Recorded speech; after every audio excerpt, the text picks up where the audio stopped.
Ayo subscribe channel YouTube Novel Azkabina. Novel Perintah Raja Naga. Bab 5538 dari Perintah Kaisar Naga. Aku tidak bisa bertahan lagi. Rantai merah itu bergetar terus-menerus, mengirimkan getaran ke seluruh ruangan, memancarkan serangkaian suara gesekan logam yang menggetarkan gigi. Rantai yang putus itu seolah memiliki kehidupannya sendiri. Setiap kali David memutuskannya, rantai itu langsung menyambung kembali, menjadi lebih tebal dan lebih tangguh. Tidak, ini tidak akan berhasil. David terengah-engah, butiran keringat membasahi dahinya. Ia telah menyerang hampir 100 kali, tetapi rantai aneh ini terasa tak berujung. Sekeras apapun ia mencoba, ia tidak dapat menghancurkannya sepenuhnya. Humazi bersembunyi di belakang David, wajahnya sepucat kertas, bibirnya gemetar saat ia berkata, "David, formasi ini terlalu berbahaya. Serangan kita sama sekali tidak efektif." David menggertakkan giginya, pedang pembunuh naga di tangannya kembali memancarkan cahaya menyilaukan. Ia tahu ini bukan saatnya untuk mundur. Jika terjerat oleh rantai ini, konsekuensinya akan sangat buruk. "Coba lagi," teriak David, menyalurkan seluruh energi abadi yang tersisa di dalam dirinya ke dalam pedang pembunuh naga. Pedang itu mengeluarkan suara dengungan seperti auman naga, dan bayangan pedang berbentuk naga yang lebih besar melesat keluar dari pedang, menyapu ke arah rantai besi di depan. Bang! Dengan suara dentuman keras, bayangan pedang berbentuk naga itu bertabrakan dengan rantai besi, memancarkan cahaya yang menyilaukan. Kali ini, serangan David memang berpengaruh. Beberapa rantai besi di depan hancur total, berubah menjadi titik-titik cahaya merah darah di seluruh langit. Namun, sebelum David dan Humazi sempat bergembira, titik-titik cahaya merah darah yang tersebar itu kembali mengembun di udara, membentuk rantai besi yang lebih banyak dan lebih tipis, seperti jaring ikan merah darah yang besar, yang menyelimuti mereka berdua. Tidak bagus. Wajah David menggelap. Ia segera memegang pedang pembunuh naga di sekujur tubuhnya, mencoba menangkis gempuran rantai tersebut. Namun, rantai-rantai itu terlalu banyak, berdempetan seperti kawanan belalang, sehingga mustahil untuk sepenuhnya ditangkis. Beberapa rantai menembus pertahanan David dan melilit lengannya. Ah! David mengerang kesakitan. Rantai-rantai itu seolah memiliki kehidupan itu sendiri. Setelah melilitnya, rantai-rantai itu mulai menyerap energi spiritual dan kekuatan hidupnya dengan liar. Melihat ini, Humazi, mengabaikan rasa takut, segera membentuk segel tangan, dan sebuah jimat kuning langsung terbang keluar, melesat menuju rantai yang melilit lengan David. "Hancurkan!" teriak Humazi, dan jimat itu meledak menjadi cahaya yang menyilaukan. Namun, jimat itu tak berpengaruh banyak. Rantai-rantai itu hanya berhenti sejenak sebelum kembali menyerap energi David dengan liar. "Percuma. Seranganmu hanya setetes air di lautan melawan formasi perangkap jiwa Dewa Darahku." Suara Sue Wuing kembali bergema dari segala arah, diwarnai dengan nada kemenangan dan kekejaman. Ekspresi David dan Humazi semakin muram. Mereka bisa merasakan bahwa kekuatan di tubuh mereka terkuras dengan kecepatan yang mengkhawatirkan, dan kekuatan fisik mereka juga terkuras dengan cepat. Jika ini terus berlanjut, mereka akan pingsan karena kelelahan tanpa campur tangan Sue Wuing. "David, apa yang harus kita lakukan?" Suara Humazi dipenuhi keputusasaan. David menggertakkan giginya, menahan rasa sakit karena kehilangan kekuatan di tubuhnya, dan berkata, "Jangan menyerah, kita harus menemukan jalan keluar." Namun, meskipun mengatakan ini, David mulai merasa sedikit putus asa. Ia bisa merasakan bahwa kekuatan formasi ini jauh melampaui imajinasinya, dan tampaknya terus meningkat. Seiring berjalannya waktu, kekuatan fisik dan energi abadi David dan Humazi terkuras dengan cepat. Gerakan mereka semakin lambat, dan napas mereka semakin berat. Akhirnya, setelah bertahan selama hampir 1 jam, David dan Humazi sama-sama kelelahan. Bab 5539 dari Perintah Kaisar Naga, memasuki Laut Kesadaran. Mereka ambruk ke tanah, terengah-engah, nyaris tak mampu mengangkat tangan. Melihat kedua pria itu tak berdaya melawan, rantai merah darah itu menghentikan serangan dan malah melilit mereka erat-erat, membentuk 2 kepompong merah darah raksasa. "Hahaha, akhirnya tamat juga." Suara Sue Wuing kembali terdengar, diwarnai dengan sedikit kemenangan dan kekejaman. Kemudian, sesosok merah darah perlahan muncul dari formasi. Itu Sue Wuing. Ia menatap David dan Humazi, yang terbungkus kepompong merah darah, senyum kejam tersungging di wajahnya. David, bukankah kau sangat kuat? Kenapa kau tak mampu melakukannya sekarang? Wajah Sue Wuing dipenuhi geli. David berjuang untuk berdiri, tetapi tenaganya telah terkuras habis, membuatnya tak bisa bergerak. Sue Wuing perlahan berjalan mendekati David, mengulurkan tangan kanannya, dan menekannya ke kepompong merah darah yang menyelimuti David. Bakatmu memang bagus, tapi sayangnya, kau telah menyinggung seseorang yang seharusnya tak kau singgung. Tapi jangan khawatir, aku tidak akan membiarkanmu mati begitu saja. Aku akan menyerap jiwamu sedikit demi sedikit, dan membiarkanmu merasakan sakit yang tak tertandingi. Setelah mengatakan itu, Sue Wuing menutup matanya dan mulai membuat segel dengan tangannya dengan cepat.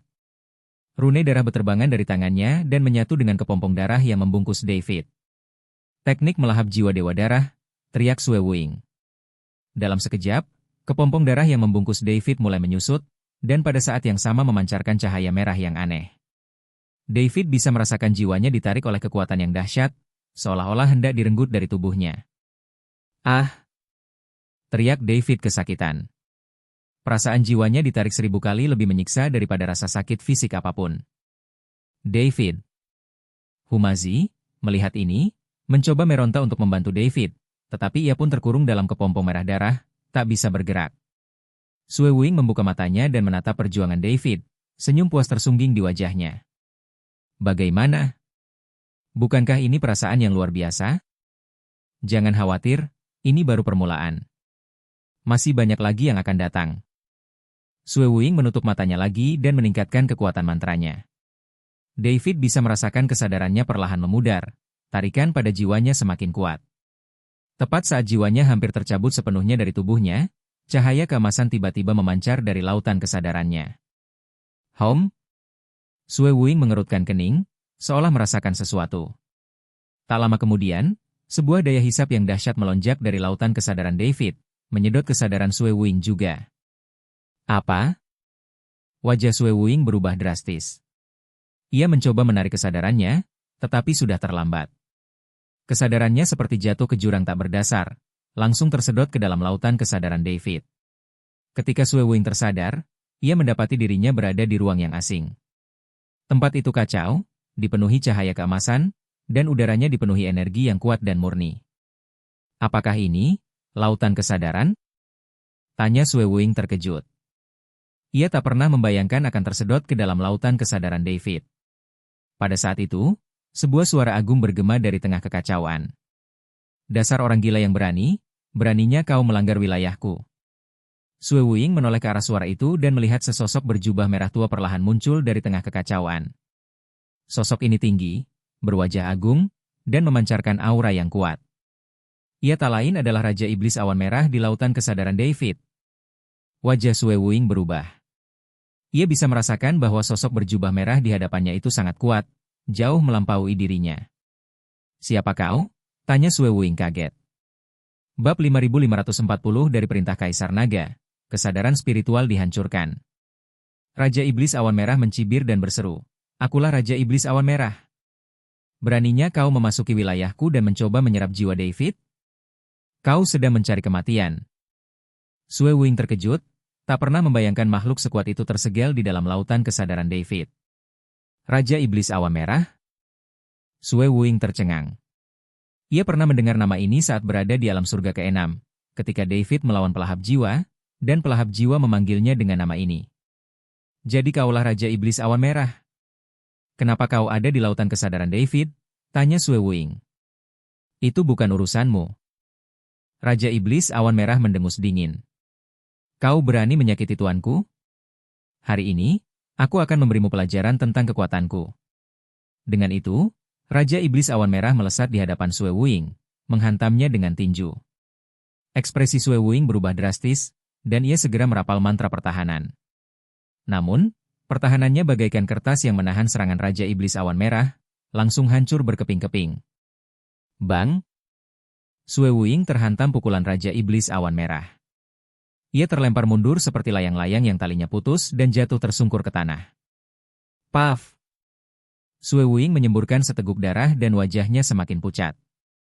Ia tak pernah menyangka Raja Iblis Awan Merah begitu kuat hingga ia tak mampu menahan satu serangan pun. Raja Iblis Awan Merah perlahan berjalan di depan Sue Wuing, menatapnya, dan berkata, "Dengan kekuatan sekecil ini, kau berani bersikap begitu sombong di hadapanku?"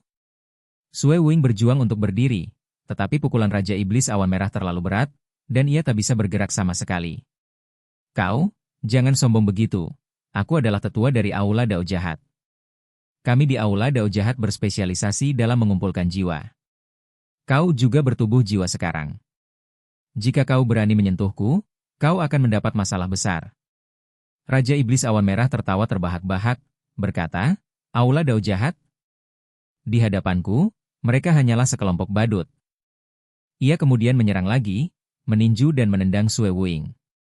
Sue Wuing menjerit kesakitan, tetapi tak berdaya melawan.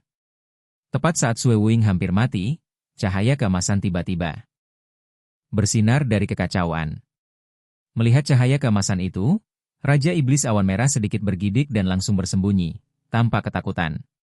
Cahaya keemasan itu menyelimuti Sue Wuing. Sue Wuing mendongak dan melihat sebuah buku emas kuno melayang di udara, memancarkan cahaya yang menyilaukan. Itu adalah kode emas Daluo. Cahaya keemasan yang terpancar dari kode emas Daluo semakin kuat, dan Sue Wuing bisa merasakan jiwanya ditarik oleh kekuatan yang dahsyat, seolah-olah tersedot ke dalam kode emas Daluo. "Tidak! Tidak!" teriak Sue Wuing putus asa, tetapi tak berdaya melawan tarikan kode emas Daluo. Sue Wuing telah menghabiskan seluruh hidupnya menyerap jiwa orang lain, tanpa pernah menyadari bahwa di dalam lautan kesadaran orang lain, ia akan menjadi domba yang siap disembelih. Akhirnya, jiwa Sue Wuing sepenuhnya diserap oleh kode emas Daluo, dan tubuhnya berubah menjadi langit yang dipenuhi titik-titik cahaya merah darah, menghilang ke dalam lautan kesadaran David. Saat cahaya keemasan perlahan memudar, sosok Raja Iblis Awan Merah muncul kembali. Menatap Sue Wuing yang kini telah menghilang, Raja Iblis Awan Merah mencibir, "Dasar bodoh! Beraninya kau menyerap jiwa David? Kau sedang mencari kematian." Raja Iblis Awan Merah harus tetap patuh saat berada di dalam lautan kesadaran David. Bagaimanapun, kode emas Daluo di dalam lautan kesadaran David terlalu kuat, terutama bagi roh, yang mana ia hanya menghancurkan. Bersamaan dengan itu, formasi berwarna darah di luar mulai runtuh. Rantai berwarna darah yang menjerat David dan Humazi tampaknya telah kehilangan kekuatannya, putus satu demi satu dan berubah menjadi langit yang penuh dengan titik-titik cahaya merah darah yang menghilang ke udara.